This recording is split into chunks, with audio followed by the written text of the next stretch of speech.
Oh, what a great question. Oh man, there's just been some really amazing ones. I mean, what would one be? One would be a guy who he spent 15 years in prison. He was locked up for armed robbery. He used to rob banks, and then he would also rob drug dealers, which, by the way, if you don't know, is a very bad idea. So he was just raising hell in the community, and he was a dangerous man. When he got out of prison, he found himself back in the community. And of course, he had been locked up for so long that he had to try and figure out how to make his way in the community again. He was also, though, a little uncertain, I might say, as to whether or not he'd stay out. Because truth be told, although that 15 stint was for armed robbery, he spent much of his life in and out of jail, beginning at the age of 15. He couldn't read his way into the faith because he was illiterate.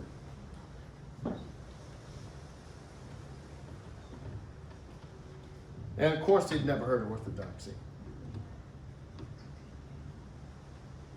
Well, he was walking down the street, pondering what next. And he stumbled upon these Orthodox that were just full of love. That's what he says. This is very odd. But it's very odd, though, when you've never experienced that kind of love.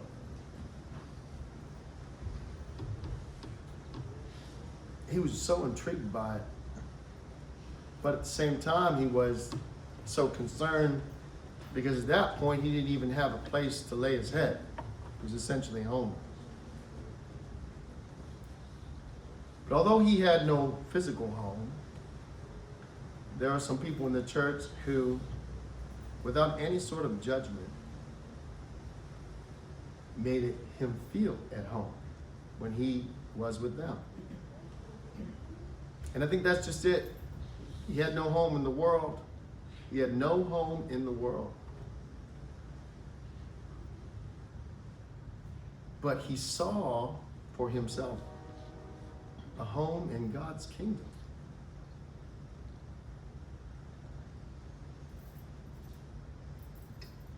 And there was so much love. There was so much mercy. And you know what else? So much forgiveness.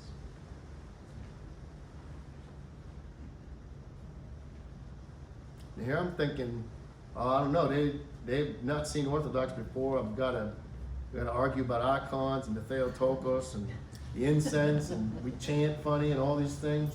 That's what I'm thinking. I never had to argue about any of that. Not any of it. I never had to argue about that with him. Because for him, it was God's kingdom. And the only thing to be found was God's love, God's mercy, and God's forgiveness. And he said to me, well, Father, how can I have all this? How can I be a part of it? I said, I don't know, we'll get baptized. Can I be baptized?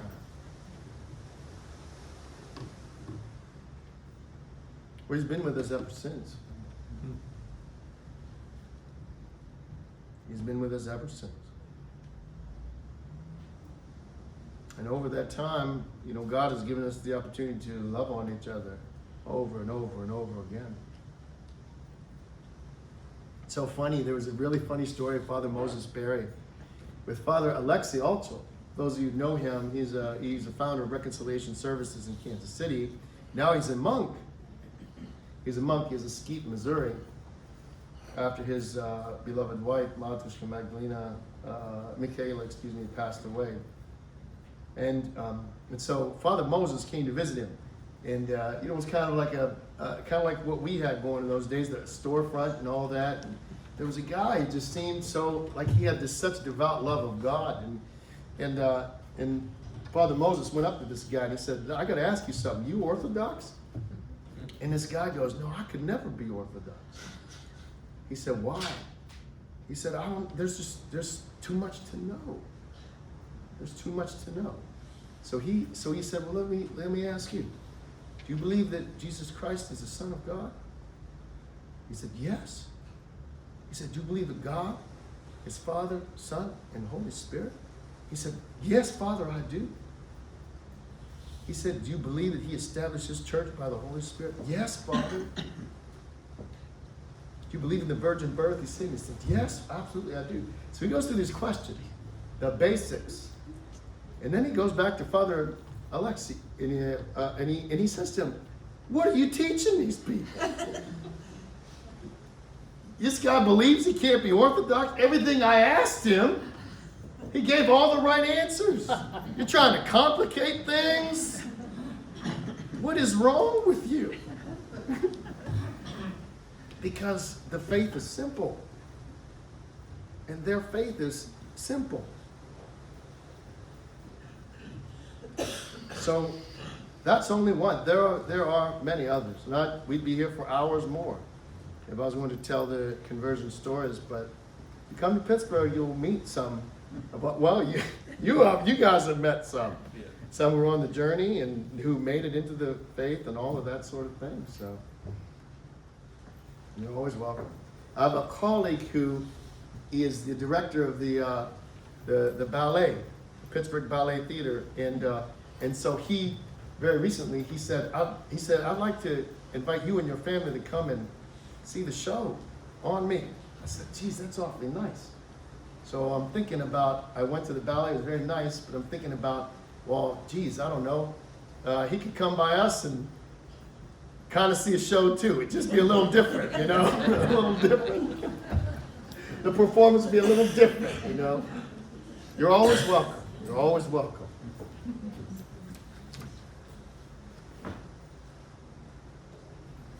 Yeah. Father, specifically, come to Pittsburgh. Where are you located? So if you go to the city of Pittsburgh, there's downtown, what they call sometimes the Golden Triangle, and then there's Oakland, which is where the University of Pittsburgh and Carnegie Mellon is. Carlo too, but nobody really talks about that. But they're there too, and Chatham and all these things. That's Oakland. So you have Oakland and downtown. The Hill District is the area in between. Forbes Avenue? Forbes Avenue runs the base of the Hill District, and that's called Uptown. I'm going to tell you something about Uptown. Uptown is uptown when there's investment. Uptown is uptown when they are talking about the rapid transit system. Uptown is uptown when they're talking about the economic free zone, whatever they're trying to do over there. But when somebody's shot and killed in Uptown, it's the Hill District. I wish I could tell you I'm lying. That's true. I had a friend come to visit me, and he was from Kansas City, and he went to the city of Pittsburgh had put together this pamphlet for tourism, and he got it, and so he was all excited because it says like where you should go, and it had all the streets and all that. And he said, and he opens this map to me. He said, where's the Hill District on this map? And I looked in the map, in the center of the map, because there were streets all over the map. There were no streets. There was just a big black hole.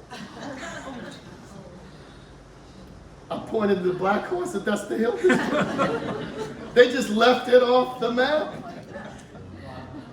You catch what I'm saying? When they put in new apartments in the Hill, and they want people to move in, they call it downtown living.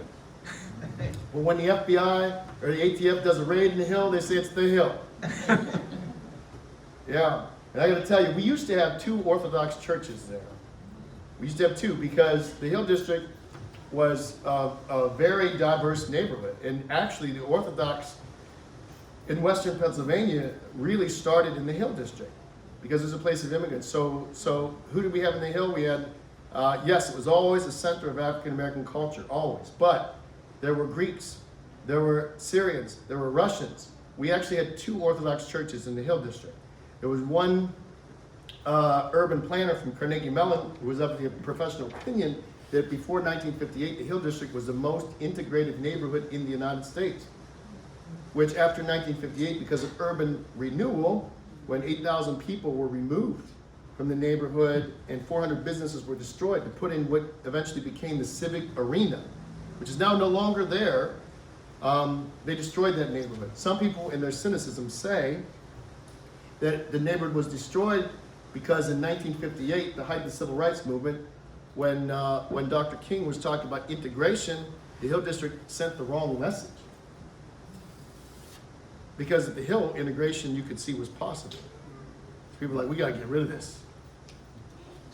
So now it became a segregated neighborhood, and it is very segregated. But funny story, the reason why I tell you this is because we had 2 churches there. And when I was first starting out, my bishop was very excited. And he's telling people, I was traveling with him as a church, I was his subdeacon, and he said, we're gonna have a church in the Hill District. He's saying this, from the Solea. And so after the liturgy, there was a coffee hour, and there was an older woman who was mumbling under her breath about the bishop. I know nobody does that in Akron, but in Pittsburgh that sometimes happens. And she's mumbling under her breath about the bishop. When they hear her say, I don't know what's the matter with that bishop, she's saying it to me. She also doesn't know I'm the one he was talking about. About this church in the Hill District they were going to plant. And she said, he's talking about putting a church in the Hill District. And then she said to me, it took us 50 years to get out of the Hill District. Now he's trying to take us back. She's very upset by that. And so there's we can't abandon these communities. And the Hill District is a very, very beautiful community. So it's very accessible. So you all have a home in the Hill.